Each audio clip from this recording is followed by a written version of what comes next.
Guys, pen പുസ്തകത്തിൽ നിന്ന് എടുക്കാനോ കണ്ണ്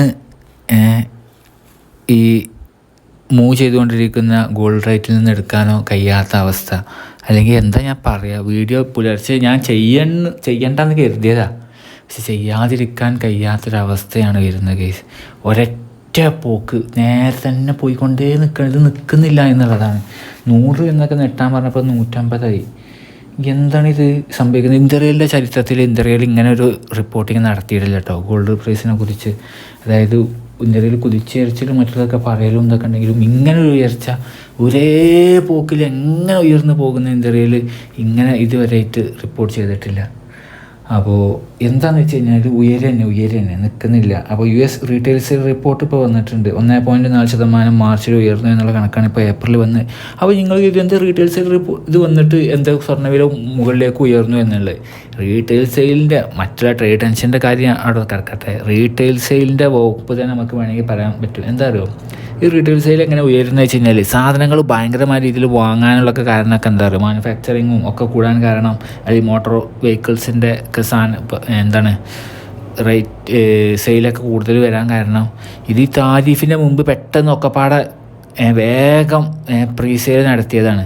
അതുകൊണ്ടാണ് ഇത് കൂടിയത്. അങ്ങനെ വേണമെങ്കിൽ കണക്കാക്കാനല്ല, അത് തെറ്റിദ്ധരിക്കാൻ പാടില്ല.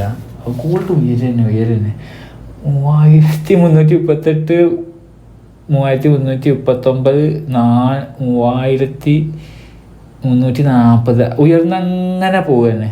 നേരത്തെ ഞാൻ വെറുതെ കവച്ച് വെച്ച് പറഞ്ഞത് കേട്ടോ 1500. അപ്പോൾ ശരിക്കും 1200 തന്നെ ഉള്ളൂ. ഇനി ഇപ്പോഴാണ് ശരിക്ക് 1424 എന്ന് പറഞ്ഞപ്പോൾ 480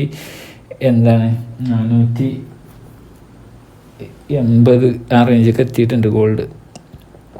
ഇത് ഉയർച്ചയാണ്. അതായത് 1500 അടുത്തേക്ക് ഇപ്പോഴാണ് ശരിക്കും എത്തിയത്.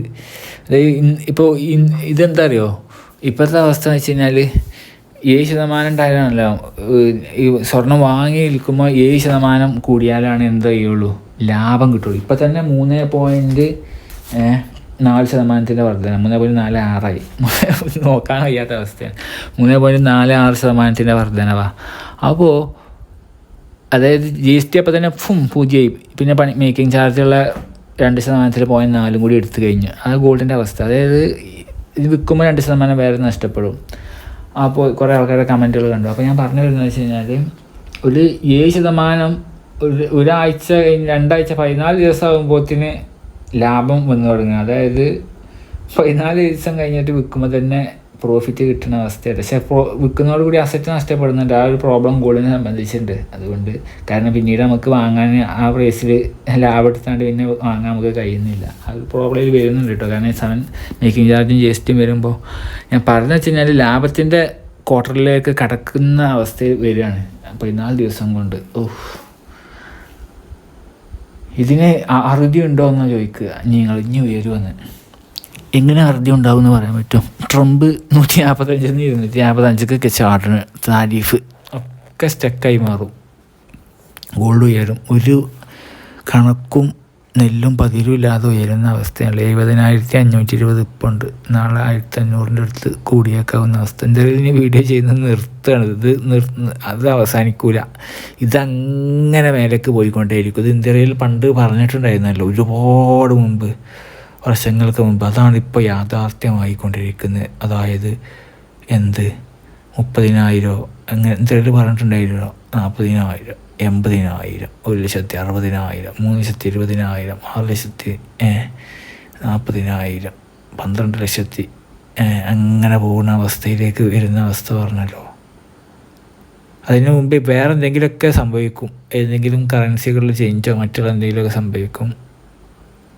അല്ലെങ്കിൽ നോട്ടിൻ്റെ വലിപ്പം കൂട്ടുകയൊക്കെ ചെയ്യേണ്ടി വരും. ഈ രീതിയിൽ പോവുകയാണെങ്കിൽ അതിന് മുമ്പ് ആരെങ്കിലും ഒരാൾ തോറ്റാണ് നിർത്തേണ്ടി വരും. ട്രംപോ ഷീ ജിൻപിങ്ങോ, അല്ലെങ്കിൽ ഇവർ രണ്ടാൾക്കാരും. അല്ലെങ്കിൽ ട്രംപ് ഇതൊരു കളിയാക്കി എടുക്കുകയാണെങ്കിൽ, ഇതിങ്ങനെ തന്നെ എടുക്കുകയാണെങ്കിൽ നമ്മൾ കാണാൻ വേണ്ടി വരും. ഗോൾഡ് എന്ന് പറഞ്ഞാൽ ബിറ്റ് കോയിൻ്റെ പോലെ ആയിട്ട് മാറും.